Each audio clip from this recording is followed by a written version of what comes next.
And let's go straight across now to Brigadier Sanjay Agarwal joining us on the broadcast. Former security advisor, Ministry of Home Affairs, Government of India. Let's begin by talking about and getting in your reaction to that report we just played out for our viewers. Good evening, Molly. Could you say that again a little louder, please? Right. Beginning by talking about what we just played out for our viewers, the kind of support that Pakistan has been giving to these elements. Okay. The kind of support Pakistan gives to terrorist outfits is something unique. Good evening, viewers. The global model is that most countries treat terror organizations as threats to their national and global security and want to dismantle them and at least sever ties with them. But with Pakistan, their relationship with terror groups is a calculated policy choice, not an accident, a calculated policy choice of treating them as strategic assets to further their interests, especially in Kashmir and in Afghanistan. Pakistan offers them state patronage. It has an institutionalized relationship to offer them safe havens, funding, training, equipment. Often we have found Chinese equipment even day before yesterday in Pahalgam. So the relationship is of Pakistan playing a double game, running with the hares and hunting with the hounds, condemning terrorism on one hand and nurturing it on the other. Also, Pakistan differentiates between good terrorists and bad terrorists. It is the perpetrator and often postures as the victim. So these are the kinds of differences, and why are they there? Because in its geopolitical strategy, Pakistan finds these terror groups as very useful proxies to further its interests. Also in their internal politics, given the socio-political dynamics of Pakistan, there is very little civilian oversight on its military. Right. And therefore, these terror groups can continue with patronage. The Lashkar-e-Toiba itself started off in the late 1980s, and by the way, Lashkar-e-Taiba literally translates into the army of the righteous. What an irony. It's a Pakistan-based Salafi jihadist group. It has been designated as a terror organization by the UNSC, as also as the JEM also. Here the Lashkar has the terrorist resistant front, which had originally claimed responsibility for Pahalgam, but because of international repercussions, they quickly retracted it, obviously on the orders of the ISI. And the LET's primary objective is to fight the Indian government in Kashmir, and it operates through various fronts, charity organizations, etc. This is about the Lashkar. And you would remember, and your viewers would remember, that it was the Lashkar-e-Taiba which was responsible for the 208 Mumbai attacks. It operates through these charities and fronts, tries to avoid getting banned, but it is banned. The Jamaat-ul-Dawa is another one of its fronts, and they repeatedly rebrand themselves and diversify operations, including doing some humanitarian work somewhere as a cover for recruitment and fundraising. The TRF proper, which is an offshoot of the Lashkar-e-Taiba, appeared in 2019 after India had revoked the special status of Jammu and Kashmir. Right. And specifically, the TRF was created to give militancy in Kashmir a local face and to distance them from the stigma of cross-border terrorism, and therefore the name the Resistance Front.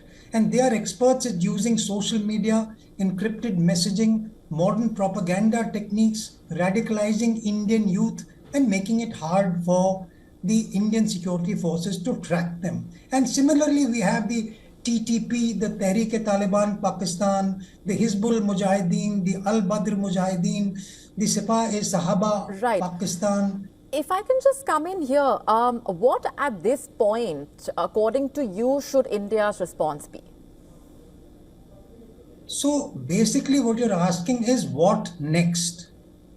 So when we talk of what next, I want to make this very clear that it appears to me since 22nd, and I have been on record on TV saying that between where we are now, and it is valid today also on the 2nd of May, where we are today and the declaration of war, there is a host of options India has.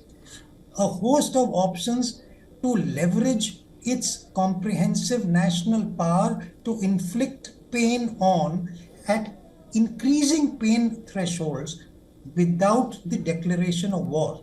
Please understand, viewers, who wants war?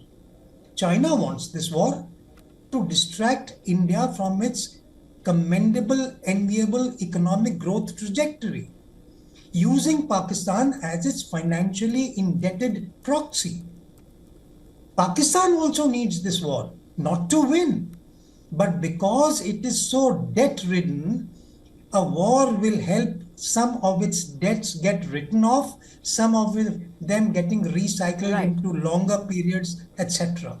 The Pakistan army particularly needs this war to falsely continue to portray India as an existential threat. Of course, the Pakistan army chief needs this war for personal reasons. Yes. One point, Molly, I would like to say, you see, when we talk of the business world talks of win-win situations as the holy grail of all negotiations. Unfortunately, with the Pakistan ideology, a win-win doesn't hold good. If India wins, even if Pakistan wins, no go. Classic example, the Tapi oil pipeline. Turkmenistan, Afghanistan, Pakistan, India pipeline was a win for Pakistan, win for India. It was sabotaged. Right. We're leaving it there for the moment. They want India to go to war to reduce India's rising power. And let's just get our viewers up to speed with these updates that we have been monitoring very closely, where US Vice President J.D. Vance has said that Washington hopes that Islamabad will cooperate with India to hunt down Pakistan-based terrorists. That's the latest coming in. And India's response to the terror attack in Jammu and Kashmir does not lead to a broader regional conflict. Listen to this reaction. About any time you see a hotspot breaking out, especially between two nuclear powers. We've obviously been in close contact with our friends in India and Pakistan. Our hope here is that India responds to this terrorist attack in a way that doesn't lead to a broader regional conflict. And we hope, frankly, that Pakistan, to the extent that they're responsible, cooperates with India to make sure that the terrorists, sometimes operating in their territory, are hunted down and dealt with. Vance made his remarks on the attack in an interview with Fox News amid the rising tensions between India and Pakistan in the aftermath of the Pahalgam attack. And US Vice President and his family, remember, were in India on a 4-day visit when Pakistani terrorists carried out that attack.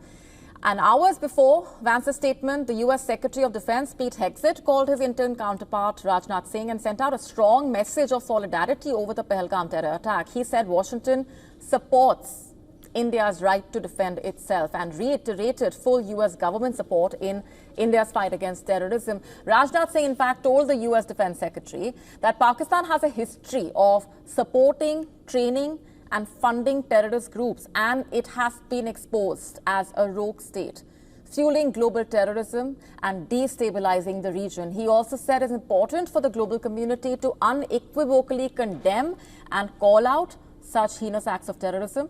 After a talk with the Indian External Affairs Minister, Dr. S. Jaishankar, the US Secretary of State, Rubio, said he encouraged India to work with Pakistan to de-escalate the tensions and maintain peace and security in South Asia.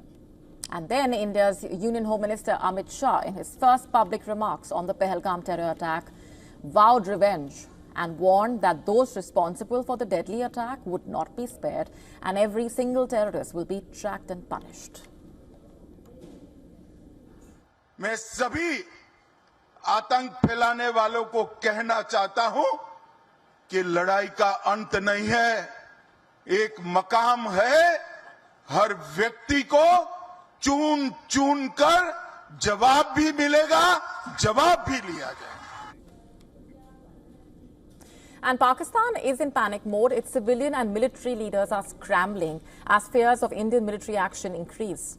Pakistan Prime Minister Shehbaz Sharif, in fact, rushed to meet President Asif Ali Zardari to discuss the spiraling security situation. The two leaders spoke of unity, sovereignty and resolve, but the undertone was one of panic. On Thursday, Pakistan's army chief visited the Tilla field firing ranges to observe military exercises. Islamabad's official statements may speak of befitting responses, but flurry of high-level huddles and drills betray the deep unease within Rawalpindi and Islamabad. Overnight, Pakistan Army posts resorted to small arms firing from across the line of control opposite Kupwara, Baramulla, Poonch, Nowshera and Akhnur sectors in Jammu and Kashmir.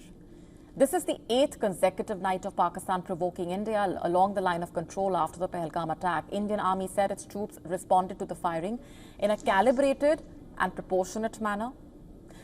Furthermore, the Atari-Wagah border crossing point between India and Pakistan has been shut completely following a week-long heavy rush of people from either side to cross over after the Indian government ordered all Pakistani citizens with short-term visa to leave the country in the wake of the Pahalgam terror attack.